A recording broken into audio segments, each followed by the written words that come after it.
အားလုံးပဲမင်္ဂလာပါဒါကတော့ချင်းမိုင်ရဲ့အသေးနှလုံးအထင်ကြီးနေရာဖြစ်တဲ့ဘရင်သုံးပါးရဲ့ရုပ်ထုပေါ့နော် Three Kings Monument ဆိုတော့ဒီဘရင်သုံးပါးဘယ်လိုလဲဆိုရင်တော့ဒါအလဲကောင်က King Mangrai ပေါ့ဘယ်ဘက်က King Ngam Mao ညာဘက်ကကျတော့ King Rakhan ပေါ့နော်သူတို့၃ယောက်သူတို့က Black Brother တွေလို့ပဲညီကိုတွေလို့ပြောတယ်ပေါ့နော်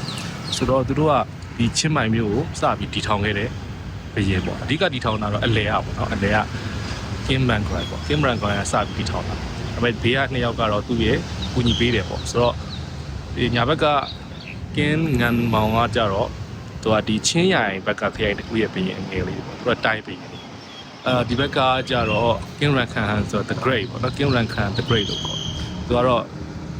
ထိုင်းသမိုင်းမှာအရန်ကိုထိချကြော်စွာကြားတယ်ဘရင်ပေါ့သူကအဲ့ချိန်တော့စုခိုထိုင်းရဲ့ဘရင်ပေါ့နော်စုခိုထိုင်းဘရင်သူတို့က1996ခုနှစ်မှာဒီချင်းမိုင်မှာသူတို့ပဲနေရာယူပြီးတော့ဒီနေရာကိုစပြီးတော့တည်ထောင်ခဲ့တာဆိုတော့ဒီအရင်တော့ဒီနောက်ဘက်တွေမှာဒီနီးနားမှာသူတို့လန်နာကင်းတန်တည်ထောင်တော့လန်နာလမ်းတော်ရှိတယ်လို့တော့ပြောတယ်ပေါ့နော်နောက်ပိုင်းတော့ဒီဟာတွေကပြုတ်ပြက်ပျက်စီးသွားတယ်မရှိတော့ဘယ်နေရာလဲလို့တော့သိကြတော့မသိတော့ဘူး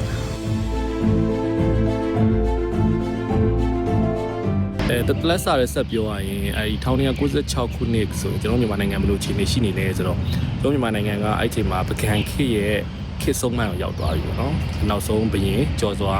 မင်းလက်ထက်ရောက်နေပြီကျော်စွာမင်းဆိုတာကနေရတိကပတိဆိုတရုတ်ပြေးမင်းပေါ့နော်တရုတ်ပြေးမင်းလို့သိတယ်မိုင်းနံပါတ်တရုတ်ပြေးမင်းဆိုပြီးနာမည်ကျော်ကြားတယ်နေရတိကပတိမင်းရဲ့သားပေါ့ဆိုတော့နေရတိကပတိမင်းကလေဒီမွန်ဂို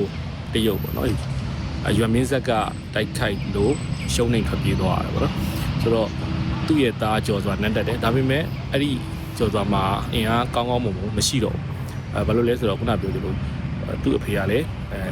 စစ်ရှုံးပြီးတော့ဖြစ်ခဲ့ရတာဆိုတော့အဲ့ချိန်မှာတကယ်လက်ဝယ်မှာအာဏာရှိနေရတာက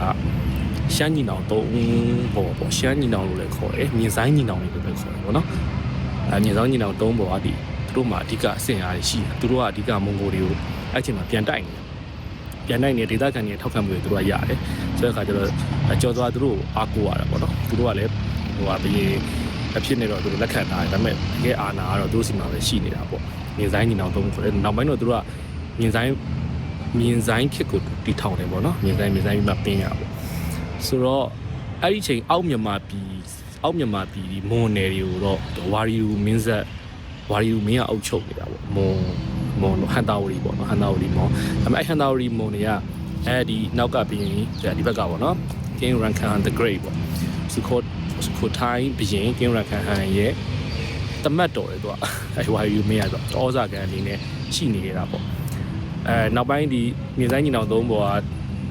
နောက်ပိုင်းဒီဟန်နာရီတိုက်တော်လဲဟန်နာရီဟပြန်ခုခံနိုင်ခဲ့သေးတယ်ဆိုတော့အဲ့ချိန်တော့ကတော့မြန်မာနိုင်ငံအောက်မြန်မာပြည်ရဲ့အခြေအနေကဒီစုခိုထိုင်းရဲ့အောက်ကိုရောက်နေတယ်အထက်မြန်မာပြည်ကတော့ဒီမြင်းဆိုင်ညီနောင်၃ဘောဒီမှာအာဏာရောက်နေတယ်ပေါ့အဲ့တော့1990လောက်ကြာတဲ့အခါကျတော့မှဒီချင်းမိုင်မြို့ကတီးပြီးသွားချင်းမိုင်မြို့က1996ဆိုတော့1990လောက်ရောက်တဲ့အခါကျတော့မှမြင်းဆိုင်ညီနောင်တွေကကျော်စွာကိုလမ်းချလိုက်တယ်ကျော်စွာလည်းနောက်ပိုင်းကျကြောက်လာတဲ့ခါကျတော့သူတို့တွန်းလှန်ခဲ့ရတဲ့တရုတ်တွေကိုပြန်ပြီးတော့ဩဇာခံပြန်လုပ်တာဆိုတော့အောက်ကကိုလက်အောက်ငယ်သားတွေကသူ့ထက်အများကြီးတာနေပြီဆိုတဲ့ခါကျအဲ့လိုလုပ်တဲ့ခါကျတော့ဒါကိုသစ္စာဖောက်လို့ညီတိုင်းညီနောင်၃ဘောကမြင်ပြီးတော့သူ့ကိုလမ်းချလိုက်တယ်ပေါ့နော်လမ်းချပြီးတော့သူတို့တိုင်းပြီးခွဲပြီးအချုပ်ကြသူတို့ကအရင်တော့ပကံခေရဲ့စစ်တူကြီးတွေပေါ့ဒါကျွန်တော်မြန်မာနိုင်ငံရဲ့အခြေအနေအဲ့ဒီအချိန်မှာတော့ချင်းမိုင်မျိုးသူကစပြီးတော့တည်ထောင်ပြီးပေါ့ကဲပါအားလုံးပဲကျေးဇူးတင်ပါတယ်ဗျာအခုလိုကျွန်တော်ပြောတာလေး